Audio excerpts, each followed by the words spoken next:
Hi guys, ಎಲ್ಲರೂ ಹೇಗಿದ್ದೀರಾ? ಇವತ್ತಿನ ಒಂದು ಸ್ಪೆಷಲ್ ಏನಪ್ಪ ಸ್ಪೆಷಲ್ ಅಂದರೆ ಬನ್ನಿ ನೋಡೋಣ, ನಿಮಗೆ ತೋರಿಸ್ತೀನಿ.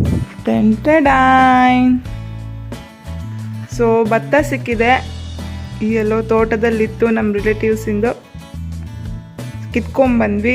ಏನಕ್ಕಪ್ಪ ಅಂದರೆ ಇದು ಬಾಗಿಲಿಗೆ ತೋರಣ ಮಾಡಿ ಕಟ್ತಾರಲ್ಲ, ಅದಕ್ಕೋಸ್ಕರ ತಗೊಂಡು ಬಂದ್ವಿ. ಸೊ ಅಮ್ಮ ಕಟ್ತಾ ಇದ್ದಾರೆ. ಆ್ಯಕ್ಚುಲಿ ಇದೊಂದು ಪ್ರೊಸೀಜರ್ ಇದೆ, ಏನೋ ಅದು ಭತ್ತ ತೆನೆಯಿಂದೆಲ್ಲ ಕಟ್ತಾರೆ ಅಂತ. ಬಟ್ ನಮ್ಮಮ್ಮ ಶಾರ್ಟಾಗಿ ಸ್ವೀಟಾಗಿ ದಾರ ತಗೊಂಡು ಕಟ್ತಾ ಇದ್ದಾರೆ. ನೋಡಿ ಫ್ರೆಂಡ್ಸ್, ಇದೇ ದಾರದಲ್ಲಿ ಕಟ್ತಾ ಇರೋದು. ಆಲ್ರೆಡಿ ಸುಮಾರು ಒಂದು 2-3 ಹಾರ ಕಟ್ಟಿದ್ವಿ, ನಮ್ಮನೆ ಬಾಗಿಲಿಗೂ ಹಾಕಿದ್ದೀವಿ. ಗಾಯ್ಸ್, ಇದು ಮನೆ ಕಟ್ಟಿದ್ರೆ, ಸೊ ತೋರಣ ಮಾಡಿ ಕಟ್ಟಿದ್ರೆ ಸದಾಕಾಲ ಆ ಮನೆಯಲ್ಲಿ ಲಕ್ಷ್ಮೀ ಕಟಾಕ್ಷ ಅನ್ನೋದಿರುತ್ತೆ, ಶಾಂತಿ, ನೆಮ್ಮದಿ, ಸಮೃದ್ಧಿ ಇರುತ್ತೆ. ಆದಷ್ಟು ಹೆಚ್ಚಿನ ನೆಮ್ಮದಿ ಸಿಗುತ್ತೆ ಮತ್ತು ಒಳ್ಳೆಯದಾಗತ್ತೆ ಅಂತ ಹೇಳ್ತಾರೆ.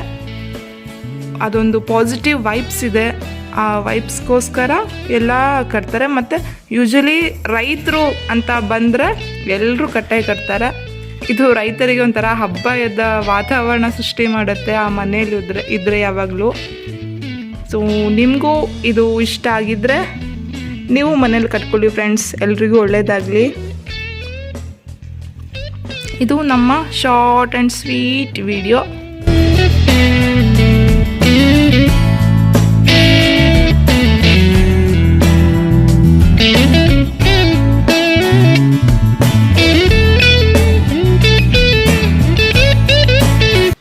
ನನ್ನ ಚಾನಲ್ನ ಸಬ್ಸ್ಕ್ರೈಬ್ ಮಾಡ್ಕೊಂಡಿಲ್ಲ ಅಂದರೆ ಫಸ್ಟ್ ಸಬ್ಸ್ಕ್ರೈಬ್ ಮಾಡ್ಕೊಳ್ಳಿ, ಲೈಕ್ ಮಾಡಿ, ಹಾಗೆ ಶೇರ್ ಮಾಡಿ.